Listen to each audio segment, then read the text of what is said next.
Hello and welcome to this new video on how to change currency in Airbnb. So if you're new here, subscribe and press the notification bell icon so you don't miss any upcoming further videos. Now let's get started.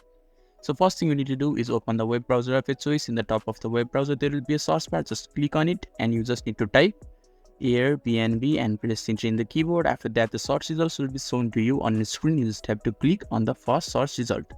And when you click on it, and the Airbnb interface will be shown to you. And when you have logged in and signed up successfully, this is the interface that will be shown to you. And when you're inside this interface, you just have to look on the top right hand side. There will be an globe icon, so you just have to click on the globe icon and a pop-up box will appear right in front of you.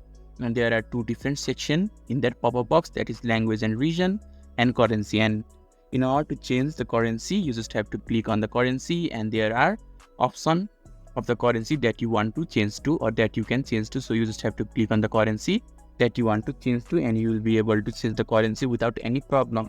So this is how to change currency in Airbnb. So if this video is helpful to you, don't forget to leave a like button. Thank you.